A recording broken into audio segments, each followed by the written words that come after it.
दुनिया के 5 सबसे बड़े बूचड़खाने जिनके मालिक हैं हिंदू। सच्चाई जानकर आप भी चौंक जाएंगे। भारत में जब भी मांस या बूचड़खानों की बात होती है तो आम धारणा यही होती है कि यह कारोबार मुस्लिम समुदाय के लोगों के नियंत्रण में, लेकिन वास्तविकता इससे काफी अलग और चौंकाने वाली है। भारत ही नहीं बल्कि पूरे एशिया में मीट एक्सपोर्ट के क्षेत्र में शीर्ष पर बैठे कई उद्योगपतियों का धर्म, जिसे आम जनता शायद आखिरी में सोचे हिंदू है। इस रिपोर्ट में हम आपको 5 ऐसे विशाल बूचड़खानों की जानकारी देंगे जिनके मालिक हिंदू हैं लेकिन जिनके ब्रांड मुस्लिम नामों से चलते हैं। इनका सालाना टर्नओवर हजारों करोड़ रुपए में है और ये भारत की अर्थव्यवस्था में भी बड़ी भूमिका निभा रहे हैं। 1. अल कबीर एक्सपोर्ट्स प्राइवेट लिमिटेड। अल कबीर की स्थापना 1979 में सतीश सब्बरवाल ने की थी, जो कि एक पंजाबी हिंदू है। दिलचस्प बात यह है कि अल कबीर नाम से लोग इसे मुस्लिम कंपनी समझते हैं, लेकिन इसकी पूरी प्रबंधन टीम और मालिकाना हक हिंदू समुदाय के पास है। 400 एकड़ में फैले इस बूचड़खाने में अत्याधुनिक स्लॉटरिंग और प्रोसेसिंग प्लांट है जो ईसो और हलाल दोनों सर्टिफिकेशन से मान्यता प्राप्त है। यहाँ हजारों लोगों को रोजगार भी मिला है।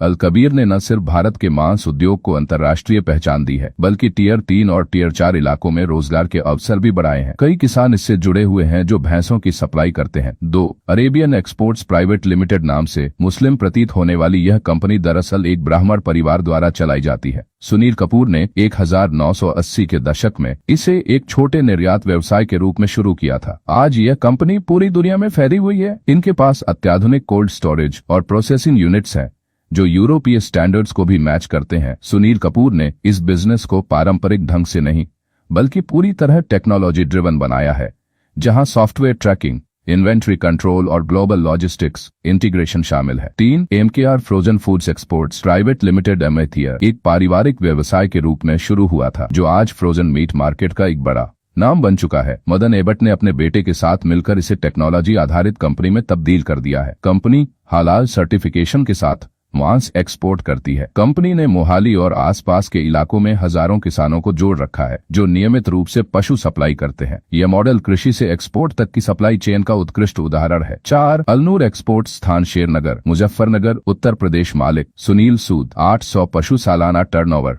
550 करोड़। सुनील सूद द्वारा संचालित अलनूर एक्सपोर्ट्स उत्तर भारत में सबसे बड़ा बूचड़खाना है। इनकी यूनिट्स के स्टैंडर्ड के अनुसार बनाई गई हैं और सख्त साफ सफाई व क्वालिटी चेकिंग होती है। अल नूर एक्सपोर्ट्स भी हलाल सर्टिफाइड मांस निर्यात करता है।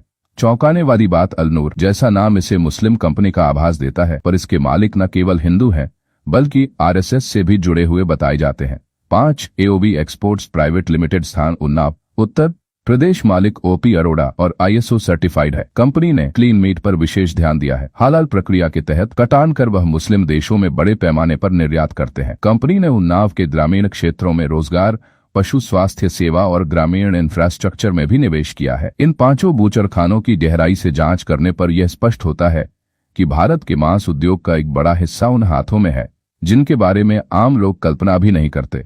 हिंदू मालिकों के नामों के पीछे मुस्लिम ब्रांडिंग को इस व्यवसाय में रणनीतिक रूप से इस्तेमाल किया गया है ताकि अरब देशों में भरोसे के साथ एक्सपोर्ट हो सके। धर्म के नाम पर व्यवसाय को आंकना एक बड़ी भूल हो सकती है।